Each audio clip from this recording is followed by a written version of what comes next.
Hello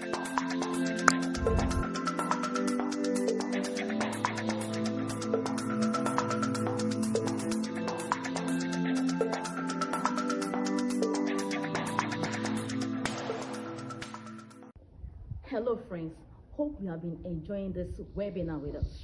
A life-changing breakthrough for this generation on gene therapy, which is all about permanent treatment of sickle cell disorder and beta thalassemia. Today we are going to have our third webinar with Dr. Ugochukwu Ugbuna from the United Kingdom, a specialist in regenerative medicine. Why not sit back and enjoy this life-changing with us? And I'm sure you're going to have a good news to share with your friends.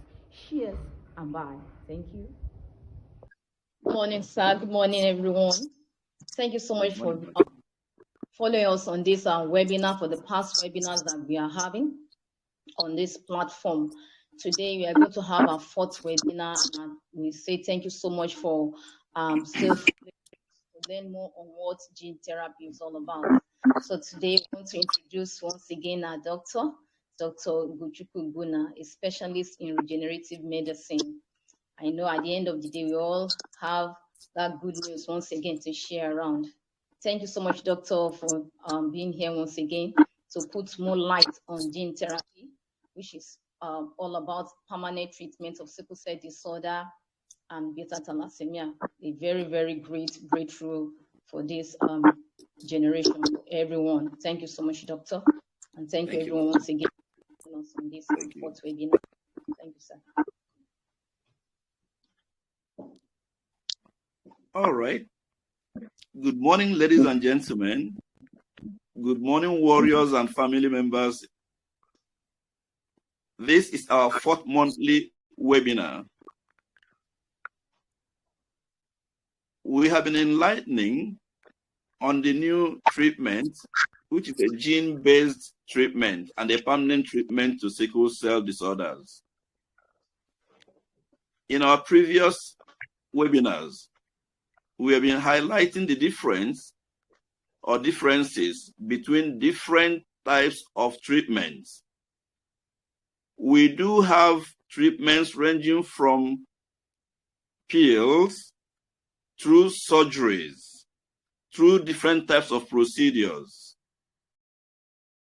However, for the benefit of those joining us for the first time today, we do believe that a lot of us understand what sickle cell disorders are. Let's highlight on it a little bit. It is a blood disorder, inherited blood disorder, meaning that we do not contact it by association. We only are born with a defective gene inherited from both our parents. As a result of that, you consider it to be a gene disorder. It's what we consider to be a congenital condition, meaning born from the womb with it. In our past webinars, we've also highlighted the origin and the history of it. For how long have we been living with this? What led to it? How have we been handling the management and treatment of this condition? With all this understanding, we will appreciate that from the beginning of last century, in the early 1900s, that was when modern science now identify this. It took quite a few decades thereafter, in the early 1940s, for scientists to identify the gene origin and the particular gene. Fast forward it to 1970-71 was when pharmaceutical companies now started providing a few medications that do support. We never witnessed any particular cure until lately, with the emergence and better insight into molecular genetics. With that, pharmaceutical companies and doctors and other scientists went in to figure out how to sometimes edit some of the factors to give us better livelihood dealing with this. A case at hand is the case of hydroxyurea, a medication that helps in proliferating more HbF, meaning fetal hemoglobin, the type of blood that babies are born with in the first 6 to 9 months of their lives. Since after then, there has been quite some other aggressive but very reasonable medications that are also helping in one way or the other. We've been able to mention quite some of them. Why we are a little bit skeptical in coming forward and identifying what each of them do is to avoid a situation whereby we may be said to be marketing for them or demarketing those products and their companies. What we are explaining to people today is that with genetic engineering and procedures and insights into stem cells, which are the basic basal cells of life. I've explained in the past what stem cells are. Stem cell is like giving you a white piece of paper or canvas and giving you crayons, coloring pencils to draw and shape it and color it in any form you want. Nature provides us with stem cells basically at inception.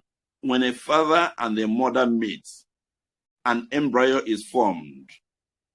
All the activities in that embryo are basically stem cells. As they grow older, they go through what we call differentiation of cells. That stem cell will differentiate to form cells and organs of the eye, of the nose, of the mouth, of the legs, of the kidneys, of the heart. So those are basic cells that have differentiated into specialized cells of these organs I mentioned and many more, including the skin. We are using the same knowledge in trying to have this defective gene that produces the sickle cells that block the capillaries or microvascular blood vessels. We try to use them now, instruct the same stem cells in our bodies, in the bone marrow in particular, those hematopoietic stem cells, meaning blood stem cells, to now turn around and start producing the regular spherical round blood cells instead of the sickled ones. That is what gene-based therapies are doing today. To be able to do that instruction, you have to access the genes. In the past, I've also explained how the genes are gotten into. The genes are housed in a particular type of organelle we call chromosomes. And the chromosomes live in the cells. The cells live in the bone marrow and any other organ responsible for blood formation. With this, to treat a gene condition, you need access, meaning you need the active ingredients. Those molecules or therapeutics that stimulate the formation of new red blood cells. You need to build it in with what we call vector agents or vector molecules that will take it to the gene through the chromosomes by way of the cells and wherever they may be, especially in the bone marrow. That is what this gene-based treatment is all about. Sometimes the philosophy in designing and formulating these treatments encompasses so many other related chemical molecules or biological molecules in our own case. Our treatments, we have severally, and we also keep sending the message, is that this treatment does not come with surgery.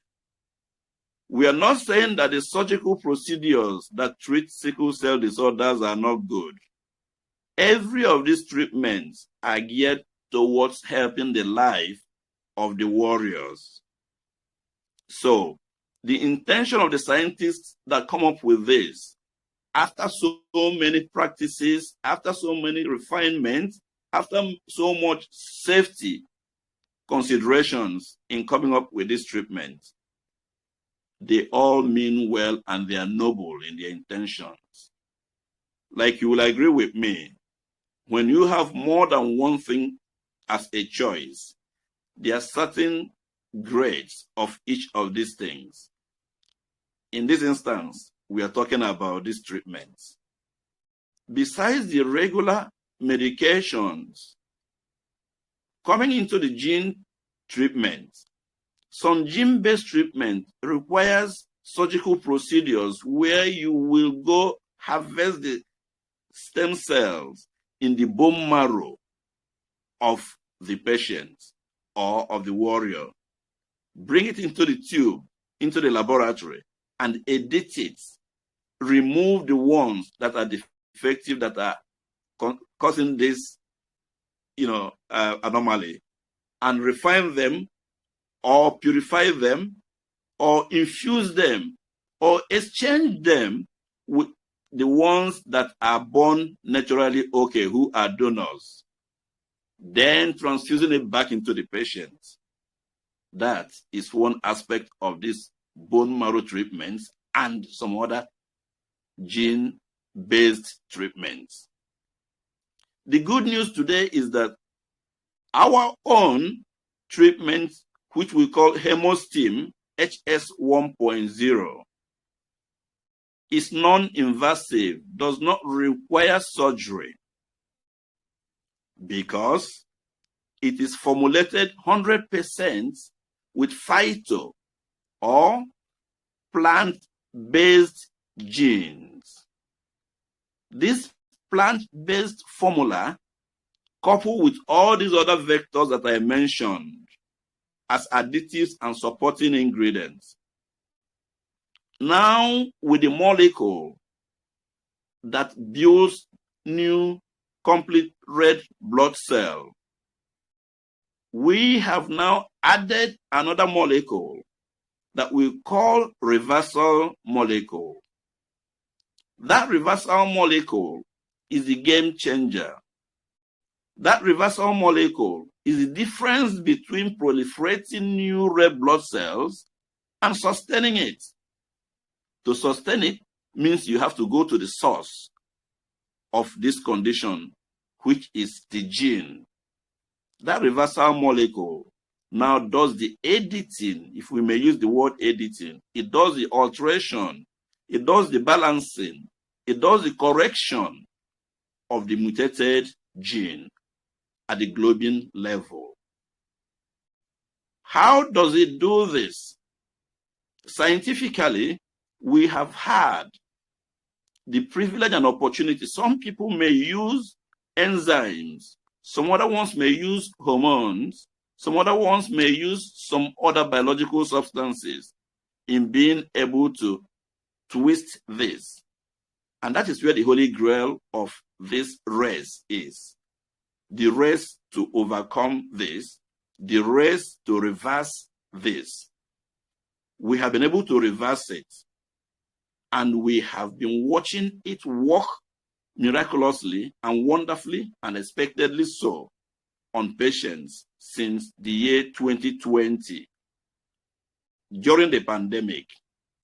Before then, I would say that 6 years before then, since 2014, when we first came up with the first version, it was doing creditably very well. It still does very well in other conditions that need proliferation of blood. However, in the hemoglobinopathy series, meaning hemoglobin conditions of inherited nature, sickle cell anemia, thalassemia, beta thalassemia, alpha thalassemia, gamma, and the rest of them, it couldn't sustain the proliferation sequencing the right genotype or hemoglobin. We turned around with this reversal molecule. Today, since 2020, every case that we have treated with HS 1.0, none of them have relapsed till this day. In the history and treatment of sickle cell disorders, we all know is a gene condition. Even if you proliferate new blood or infuse new blood, sometimes 6 months you have a relapse. 1 year you have a relapse. But we know from all our scientific indications and from our practical experience of every warrior that has received this treatment, no relapse has ever come. I had an experience last week. Parents of a particular child who has been treated with this has not had any relapse, has not had any vaso-occlusive crisis, no pain conditions. They now have been calling me to tell me that their daughter is adding quite some weight. Before, she was very skinny. After explaining to them, the father hurriedly called very early in the morning, last week Monday to be precise, that the daughter is rolling on the floor, that she has stomach ache. I tried to explain and inquire more. I said, okay, what are the symptoms? I asked several questions. Give the girl the phone. I spoke with her. She just got into, in Nigeria, she got into JS1. I said, what is the condition? How is the pain coming? She explained to me that it was on a particular spot. And other things I asked her. I said, okay, what did you eat the previous day or that morning? That I believe from what you are saying, these are symptoms of gastritis, which is gastric secretion. In other words, it could be ulcer. She said it's true. So they're mentioning certain things she ate. I told the mother, don't worry, don't go rushing to the hospital or getting Gaviscon or any of these antacids. Just get lukewarm water, put salt in it, and let it drink. Sip it gradually. The next 3-4 minutes, if anything happens, call me back. They never called back until I spoke with the father 2 days ago, and he was able to explain to me that exactly what I said, that the daughter ate pizza, ate ice cream, ate some other things that are aromatic, that has pepper, and that irritated her gastric lining. He said that he was afraid that it may have been a relapse or onset of crisis. I said, okay, we rule that out. What I'm trying to explain is that, yes, after treatment of this, people may have things like malaria, they may have ulcer pains, they may have joint pains. There are quite some other underlying conditions After this, there are some other secondary conditions that arose as a result of this. A case in hand is a vascular necrosis. Why I'm mentioning a vascular necrosis is because it is bone condition. It is an orthopedic condition. In the formation of every life, calcium is essentially involved.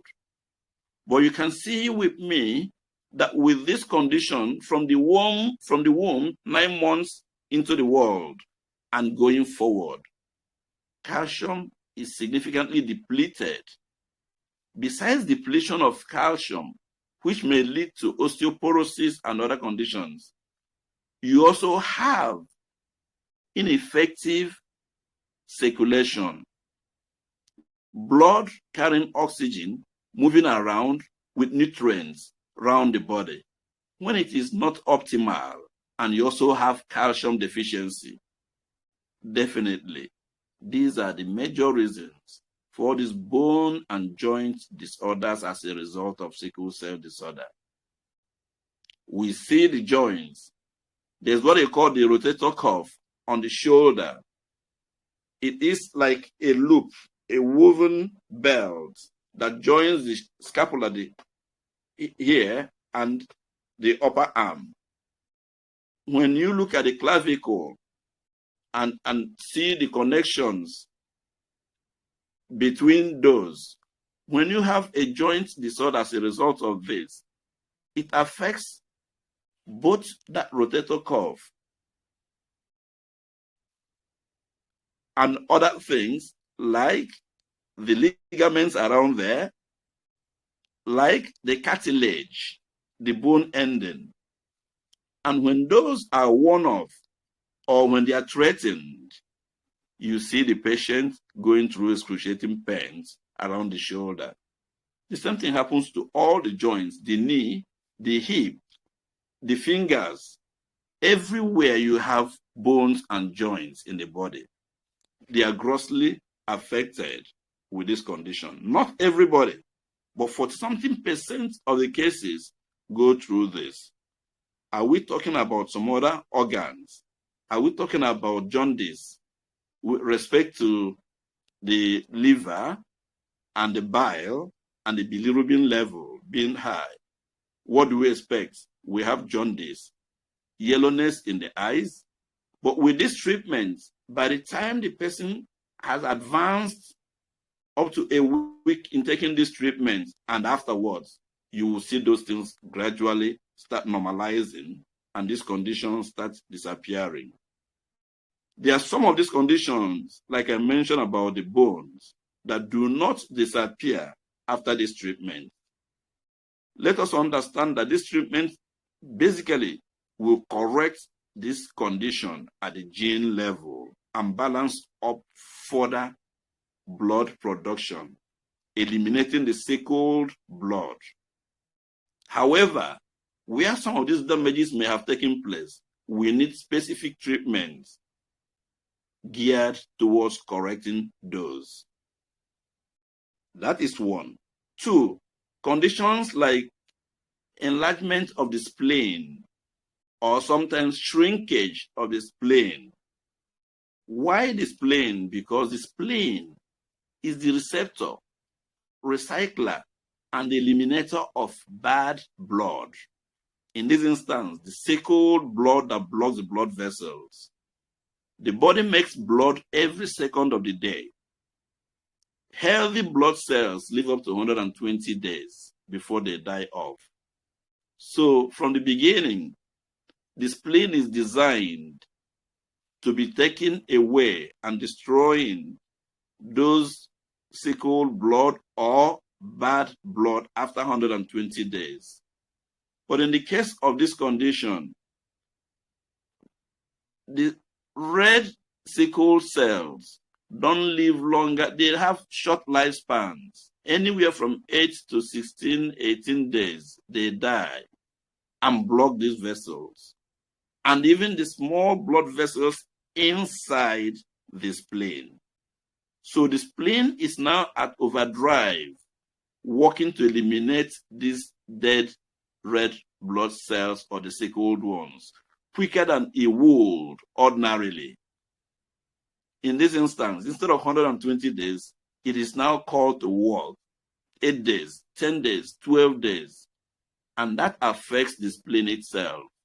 So some instances, some doctors do recommend to do skin grafting, spleen grafting, either cut off part of the spleen or cut off the one that is bad, or eliminate the spleen entirely, remove the spleen entirely. Sometimes we even have donors donate healthy spleen. We now use it to patch this other one that is going bad. That is as far as it goes with the spleen, and much more. Are we talking about leg ulceration? When you don't have adequate oxygen and nutrients going around to certain cells and tissues in the body, they start dying. And that is what we call necrosis, the death of the tissues and cells. So in the case of leg ulcer, you may have where blood and oxygen is deprived to certain cells, especially of the lower extremities. When we stand in favor of gravity. So circulation no doubt goes around the body. But where it is impaired, the lower extremities being the legs, the ankles in particular, now start witnessing poor circulation of oxygen and nutrients and the death of those tissues and cells around there. So you may see somebody who is a warrior having those leg ulcerations and sores. Nurses may address them, treat them, but they never go away permanently. They may go for a while based on physiotherapy and other treatments that is helping for improved circulation. After a short while, those ulcerations or sores come again. They keep rotating in the life of a warrior. But after this treatment, we have seen it severally. Even while the treatment is ongoing, we also nursing those leg ulcers, and they start hardening around the edge, and eventually they will cover up and they never come back. Even with the first edition of the hemostim, and now, so those are what to look out for. Why I'm touching on all this is for the warriors, caregivers, clinicians to understand that expect any fallout as a result of this condition, because it touches every aspect of the human body, not talking about the psychological ones. So the mental plane is also affected. When we do have what we consider to be common ailments, those ones that are not very lethal, we understand how it affects our mindsets, our well-being, our coordination. Most of the warriors manifest their conditions from very early age in life, and it affects their psyche, it affects their mindset, it affects everything around them. When others, very few percentage, hold on not manifesting any form of crisis or disorder until some of them are up to 20, some of them in their 20s, and suddenly a crisis or condition will arise that will now require much more medical investigation that may then reveal about the genotype of the person. For those ones, they don't really have much collateral damages because their body has been holding forth. But for a greater percentage of those that their conditions manifest very early in life, it is very important that whatever we believe works, we should keep our eyes on them and keep pushing to reduce the fallout from all of these external or secondary conditions. We have also seen where this affects growth. We may have delayed growth, or where a child is not meeting up to the milestones based on their respective ages, because you cannot grow without your bones. When the bones are challenged, vertical growth in human beings are also compromised. Not in all cases. There are some warriors that are very robust in their looks, quite athletic, tall enough for whatever their family history in terms of height comes in. However, when it does happen, these things should be factored in, that it affects growth of the younger ones in a significant number of times. We also know that immune systems are affected. Anything that has to do with blood, with nutrient circulation, with oxygen, it affects the cells. And immune cells are usually white blood cells. So if the red blood cell is affected, the white definitely will be affected to some extent. So we do have immune cell challenges, weakness in immune cells. And some people do have stroke. Stroke, we know what leads to stroke. But for the benefit of those who may not be very familiar, there are some types of stroke we call hemorrhagic stroke. There are some we call ischemic stroke. In the ischemic one, you have the transient ischemic stroke. What it means is that when something blocks the blood vessel between the heart and the brain is denied of oxygen. And if the brain is denied of oxygen for up to 5 minutes, that part of the brain dies. And the whole motor function of the body is controlled by the brain, one part of the brain or the other. So the corresponding part of the brain that correlates the motor function of the person, you will notice that that person may end up having stroke. Some people do even have multiple strokes. Some people become wheelchair bound. Some people have this poor development of the bones. It affects some people where the legs now start twisting.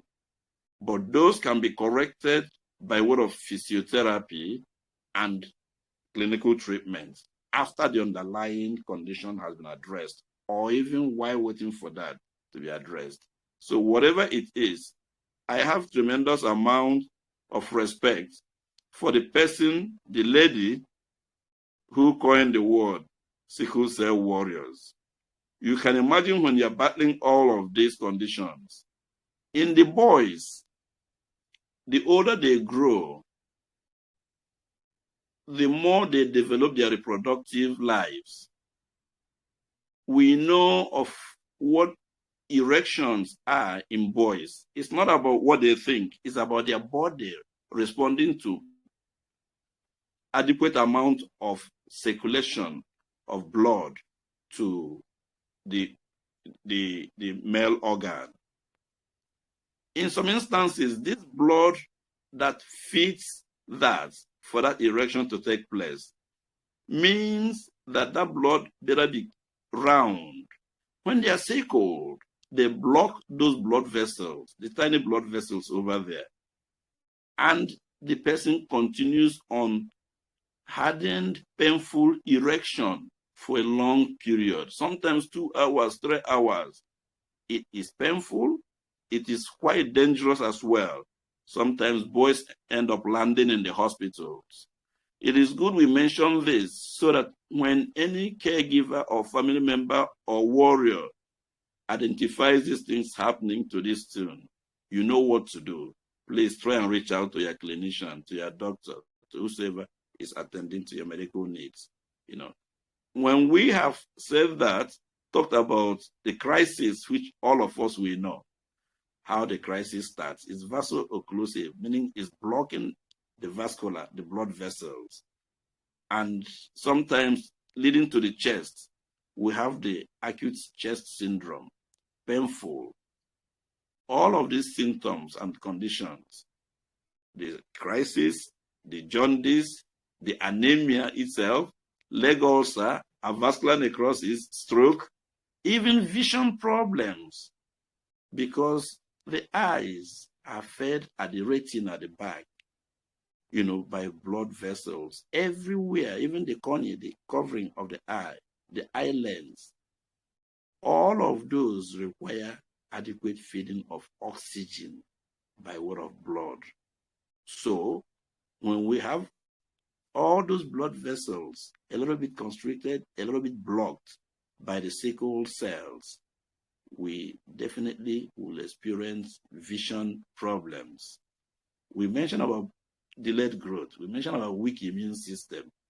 We have already explained all of these conditions and many more that other people may notice. On one hand, we have also explained these other treatments. We've also explained about the procedures. We have highlighted on how HemoStim does this. And with the HemoStim, once after that treatment, and you have corrected that gene, for life, it's like when you have dredged a river, every water that comes from the fountain there becomes pure, clean water. We are using all these analogies to be able to communicate so that our people will be able to understand. We are not undermining one's intelligence, but every time you hear something and hear it over and hear it over and hear it from different perspectives and ask questions, you have a better clue, and that will help in managing our warriors. So the treatment of this HemoStim is a permanent treatment that reverses the source of the condition. So today, we keep drumming, there is hope. Hope has come. We have people that have lined up, besides the ones that have been hearing and have been assessing this treatment. So now we have figured out that we may be coming towards Africa every month because of the interest that people are generating and indicating in this treatment. And the ones that have been treated are passing the words around. Let's also remember that medical things are very much private. Most people do not like going even to discuss about their health conditions. Psychology of it is there, and everybody will respect that. Some other ones are also generous enough to understand that their plights and conditions before treatment, what they went through, they cannot bear to see others go through that. So they pass the message. Look at what I've come across, and look at what we have done, and look at who has done that and how he has helped. So we are bringing the good news to every warrior and their support groups and their family members. We will leave the floor for questions. In some areas I may not have touched, please feel free to ask questions as we go. Thank you. Thanks.